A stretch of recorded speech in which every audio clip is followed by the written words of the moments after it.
ವೀಕ್ಷಕರೇ, ಕೇರಳದ ಪತ್ತಿನಂತಿಟ್ಟ ಡಿಸ್ಟ್ರಿಕ್ಟ್ ನಿಂದ ಹೊರಬಂದಿರೋ ಈ ಕೇಸ್ ಪ್ರತಿ ಪೋಷಕರನ್ನು ಒಮ್ಮೆ ನಡುಗಿಸಿ ಹಾಕುತ್ತೆ. ಯಾವ ಧೈರ್ಯದ ಮೇಲೆ ನಮ್ಮ ಹೆಣ್ಣು ಮಕ್ಕಳನ್ನ ಸ್ಕೂಲ್ಗೆ ಕಾಲೇಜ್ಗಳಿಗೆ ಕಳಿಸೋದು ಅನ್ನೋ ಭಯ ಹುಟ್ಟು ಹಾಗೆ ಮಾಡುತ್ತೆ. ಈ ಕೇಸ್ ನಿಮಗೆ ನಿಜವಾಗ್ಲೂ ಕೋಪ ತರಿಸುತ್ತೆ, ಅಳು ತರಿಸುತ್ತೆ, ಜೊತೆಗೆ ಭಯನೂ ಹುಟ್ಟಿಸುತ್ತೆ. ವೀಕ್ಷಕರೇ, ಕೇರಳದಿಂದ ಹೊರಬಂದಿರೋ ಈ ನ್ಯೂಸ್ ಯಾವುದೋ ದೊಡ್ಡ ಚರ್ಚೆಗಳಿಲ್ದೆ, ಬ್ರೇಕಿಂಗ್ ನ್ಯೂಸ್ಗಳಿಲ್ದೆ ಸಡನ್ ಆಗಿ ಬೆಳಕಿಗೆ ಬಂದು ಭಾರತದಾದ್ಯಂತ ಚರ್ಚೆಗೆ ಗ್ರಾಸವಾಗಿದೆ. ಯಾರಾದ್ರೂ ಒಬ್ರು ಹೋಗಿ ಆ ಅಪ್ರಾಪ್ತ ಹುಡುಗಿಯನ್ನ ಸಂದೇಹದಿಂದ ನೋಡಿರದಿದ್ರೆ, ಮಾತನಾಡಿಸರದಿದ್ರೆ ಈ ವಿಷಯ ಹೊರಗಡೆ ಬರೋಕೆ ಚಾನ್ಸೇ ಇರಲಿಲ್ಲ. ಆಕ್ಚುಲ್ ಆಗಿ ಆ ವಿಷಯ ಏನಂದ್ರೆ, ಕಳೆದ 5 ವರ್ಷಗಳಿಂದ 62 ಜನ ಒಂದು ಅಪ್ರಾಪ್ತ ಬಾಲಕಿಯನ್ನ ಮೃಗಗಳ ಹಾಗೆ ದಿನಾಲು ತಿಂದು ಹಾಕಿರೋ ಸ್ಟೋರಿ. ಬನ್ನಿ ಹಾಗಿದ್ರೆ ಏನಿದು ಪ್ರಕರಣ ಅಂತ ಡೀಟೇಲ್ ಆಗಿ ಡಿಕೋಡ್ ಮಾಡೋಣ. ವೀಕ್ಷಕರೇ, welcome to your crime studio.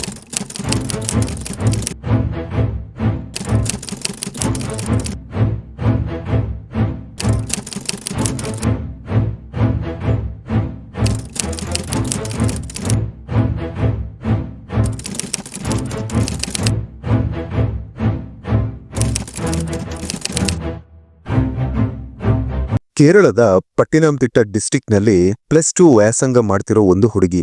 ಆಕೆಗೆ ಈಗ ತಾನೆ ಅಂದ್ರೆ ಕಳೆದ 2 ತಿಂಗಳ ಹಿಂದೆ ಅಷ್ಟೇ 18 ವರ್ಷ ಪೂರೈಸಿದ್ದು. ಹಾಗಾಗಿ ನಾವಿಲ್ಲಿ ಆಕೆನ ಅಪ್ರಾಪ್ತ ಬಾಲಕಿ ಅಂತಲೇ ಕರೆಯೋಣ. ಈಕೆ ಒಬ್ಬ ಕ್ರೀಡಾಪಟು. ತನ್ನ ಸ್ಕೂಲ್ ಡೇಸ್ ನಿಂದಲೂ ಹಿಡಿದು ಈಗಿನವರೆಗೂ ಸ್ಪೋರ್ಟ್ಸ್ ನಲ್ಲಿ ಬಹಳಷ್ಟು ಮೆಡಲ್ಗಳನ್ನ ಗೆದ್ದು ಪ್ರಸ್ತುತ ಡಿಸ್ಟ್ರಿಕ್ಟ್ ಲೆವೆಲ್ ಕಾಂಪಿಟೇಷನ್ ನಲ್ಲೂ ಕೂಡ ಪಾರ್ಟಿಸಿಪೇಟ್ ಮಾಡ್ತಿರೋ ಹುಡುಗಿ. ಹೀಗೆ ಜಸ್ಟ್ 15 ದಿನಗಳ ಹಿಂದೆ KMSS ಅಂದ್ರೆ ಕೇರಳ ಮಹಿಳಾ ಸಮಖ್ಯ ಸೊಸೈಟಿ ಅವರು ಈ ಬಾಲಕಿ ವ್ಯಾಸಂಗ ಮಾಡ್ತಿರೋ ಕಾಲೇಜ್ಗೆ ಭೇಟಿ ಕೊಡ್ತಾರೆ. ಇದೊಂದು ರ್ಯಾಂಡಮ್ ನಾರ್ಮಲ್ ವಿಸಿಟ್. ಆಗ ಆ ಬಾಲಕಿಯ ಕ್ಲಾಸ್ ಟೀಚರ್ ಈ ಬಾಲಕಿಯ ಬಿಹೇವಿಯರ್ ನಲ್ಲಿ ಇತ್ತೀಚೆಗೆ ಬಹಳನೇ ಚೇಂಜಸ್ ಗಳನ್ನ ಗಮನಿಸ್ತಿದ್ದೀನಿ, ನೀವು ಒಮ್ಮೆ ಪರ್ಸನಲ್ ಆಗಿ ಮಾತನಾಡಿ ನೋಡಿ ಅಂತಾರೆ. ನಂತರ KMSS ನ ಸದಸ್ಯರೊಬ್ಬರು ಆ ಬಾಲಕಿಯ ಬಳಿ ಮಾತನಾಡ್ತಾರೆ. ಆಗ ಆಕೆ ಏನು ರೆಸ್ಪಾಂಡ್ ಮಾಡಲ್ಲ, ಓಪನ್ ಅಪ್ ಆಗಲ್ಲ.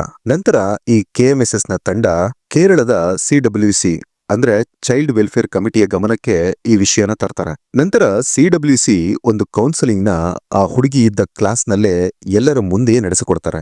ಅಂದ್ರೆ ಅದರಲ್ಲಿ ಹೆಣ್ಣು ಮಕ್ಕಳು ತಮ್ಮ ರಕ್ಷಣೆ ಹೇಗೆ ಮಾಡ್ಕೋಬೇಕು, ಈ ಸಮಾಜದಲ್ಲಿ ಹೇಗೆ ಬದುಕಬೇಕು, ಗುಡ್ ಟಚ್ ಬ್ಯಾಡ್ ಟಚ್ ನಲ್ಲಿರೋ ಡಿಫರೆನ್ಸಸ್ ಗಳೇನು, ಹಾಗೆ ಸೆಕ್ಸ್ ಬಗ್ಗೆ ಅವೇರ್ನೆಸಸ್ ಇತ್ಯಾದಿ ಇತ್ಯಾದಿ. ಈ ಕೌನ್ಸಿಲಿಂಗ್ ಪ್ರೋಗ್ರಾಮ್ ಮುಗಿದ ನಂತರ ಆ ಹುಡುಗಿಯನ್ನ ಪರ್ಸನಲ್ ಆಗಿ ಮಾತನಾಡಿಸ್ತಾರೆ. ಆದ್ರೆ ಆಗ್ಲೂ ಆ ಹುಡುಗಿ ಏನನ್ನು ಹೇಳೋದಿಲ್ಲ.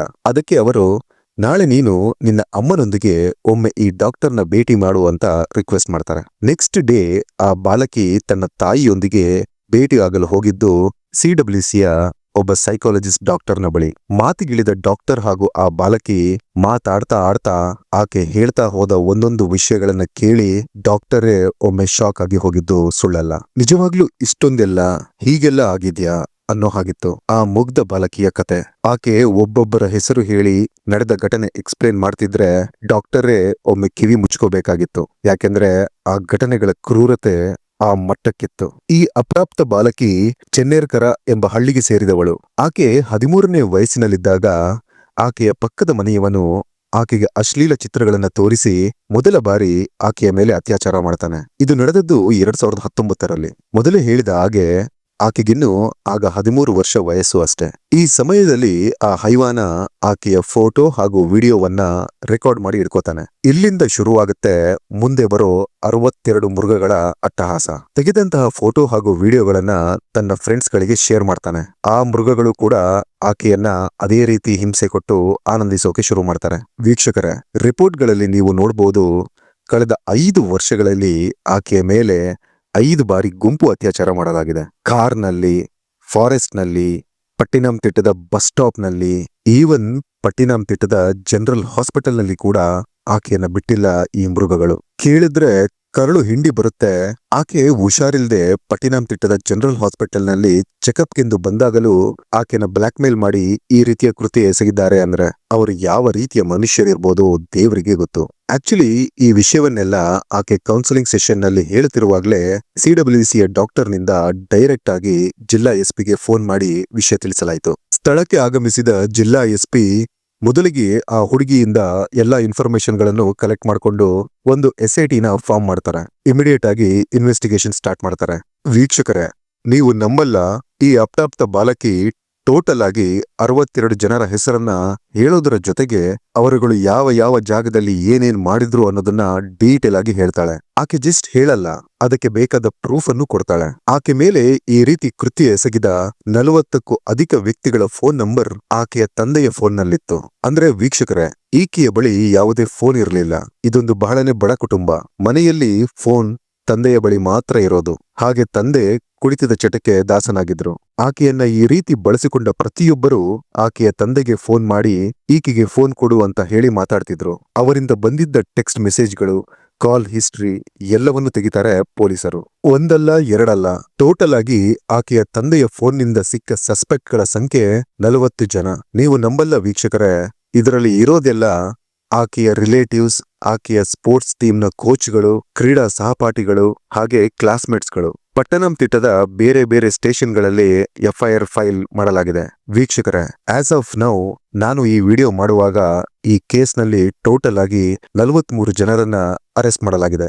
14 ಜನರನ್ನ ಇನ್ನೂ ಕಸ್ಟಡಿಗೆ ತಗೊಳ್ಳೋದು ಬಾಕಿ ಇದೆ. ಇದರಲ್ಲಿ ಕೆಲವರು ಅಬ್ರಾಡ್ಗೆ ಹೋಗಿ ಸೆಟಲ್ ಆಗಿದ್ದಾರೆ. ಅವರುಗಳಿಗೂ ನೋಟಿಸ್ ಕೊಡಲಾಗಿದೆ. 2019ರಿಂದ 2025ರವರೆಗೆ ನಡೆದ ಈ ದಾರುಣ ಕೃತ್ಯ ಹೊರಬಂದ ತಕ್ಷಣವೇ ಇಡೀ ದೇಶದಲ್ಲೇ ಒಂದು ಸಂಚಲನ ಸೃಷ್ಟಿಯಾಗಿದೆ. ಪ್ರತಿಯೊಬ್ಬರ ಮೇಲೂ ಪಾಕ್ಸೋ ಅಡಿಯಲ್ಲಿ ಕೇಸನ್ನ ರಿಜಿಸ್ಟರ್ ಮಾಡಲಾಗಿದೆ. ಜೊತೆಗೆ ಆ ಬಾಲಕಿ SC/ST ಕಮ್ಯುನಿಟಿಗೆ ಸೇರಿದವಳಾಗಿರೋದ್ರಿಂದ SC/ST ಆಕ್ಟ್ ನ ಪ್ರಕಾರ ಸೆಕ್ಷನ್ 3/2/V ಅಂಡರ್ ಕೂಡ ಕೇಸನ್ನ ರಿಜಿಸ್ಟರ್ ಮಾಡಲಾಗಿದೆ.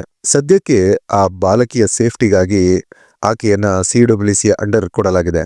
57 ಅಪರಾಧಿಗಳ ಸಂಖ್ಯೆ. ಈಗಾಗಲೇ ಈ ಕೇಸ್ ಒಂದೇ ಹುಡುಗಿಯ ಲೈಂಗಿಕ ಶೋಷಣೆಗೆ ಸಂಬಂಧಪಟ್ಟಂತೆ ಕೇರಳದ ಇತಿಹಾಸದಲ್ಲೇ ಅತಿ ಹೆಚ್ಚು ಅಪರಾಧಿಗಳನ್ನ ಒಂದೇ ಕೇಸ್ನಡಿ ಬುಕ್ ಮಾಡಿರೋ ಮೊದಲ ಪ್ರಕರಣ ಇದು. ವೀಕ್ಷಕರೇ, ಈ ಕೇಸ್ಗೆ ಸಂಬಂಧಪಟ್ಟಂತೆ ನಾವೆಲ್ಲರೂ ಮುಖ್ಯವಾಗಿ ತಿಳ್ಕೋಬೇಕಾದ ಅಂಶಗಳಂದ್ರೆ, ತಂದೆ ತಾಯಿ ಬಿಟ್ರೆ ಬೇರೆ ಯಾರನ್ನೂ ಅಷ್ಟು ಸುಲಭವಾಗಿ ನಂಬಿ ನಮ್ಮ ಹೆಣ್ಣು ಮಕ್ಕಳನ್ನ ಬಿಡಬಾರ್ದು. ಎಲ್ಲರೂ ಹೀಗೆ ಇರುತ್ತಾರೆ ಅನ್ನೋಕ್ಕಾಗಲ್ಲ, ಹಾಗೆ ಹೇಳಲೂಬಾರ್ದು ಕೂಡ. ಆದ್ರೆ ಎಲ್ಲಕ್ಕಿಂತ ಮುಖ್ಯ ನಮ್ಮ ಹೆಣ್ಣು ಮಕ್ಕಳ ರಕ್ಷಣೆ. ಅದನ್ನ ನಾವೇ ಮಾಡಬೇಕು.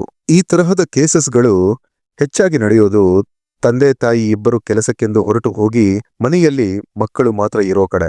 ಹಾಗಾಗಿ ಇದರ ಬಗ್ಗೆ ಸದಾ ಜಾಗ್ರತೆ ಇರಲಿ. ಜೊತೆಗೆ ಸ್ಕೂಲ್ ಅಥವಾ ಕಾಲೇಜ್ಗಳಲ್ಲಿ ಟೀಚರ್ಸ್ಗಳು ಕೂಡ ಸ್ವಲ್ಪ ರೆಸ್ಪಾನ್ಸಿಬಲ್ ಆಗಿದ್ರೆ ಈ ತರಹದ ಘಟನೆಗಳನ್ನ ತಡಿಬಹುದು. ಕೇವಲ ಪಾಠ ಮಾಡಿ ನನ್ನ ಕೆಲಸ ಮುಗಿಸಿ ಹೋಗ್ತೀನಿ ಅನ್ನೋದಕ್ಕಿಂತ ಸ್ಟೂಡೆಂಟ್ಸ್ಗಳನ್ನ ಸ್ವಲ್ಪ ಅರ್ಥ ಮಾಡ್ಕೊಳ್ಳೋದು ಅವಶ್ಯಕ.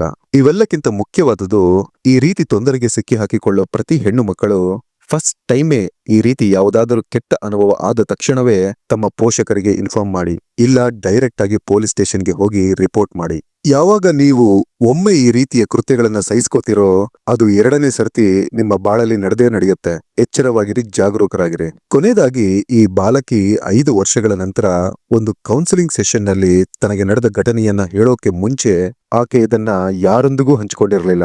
ಈವನ್ ಆಕೆಯ ತಾಯಿಗೂ ಗೊತ್ತಾಗಿದ್ದು ಆಕೆ ಕೌನ್ಸಿಲಿಂಗ್ ಸೆಷನ್ ನಲ್ಲಿ ಹೇಳಿದ ನಂತರವೇ.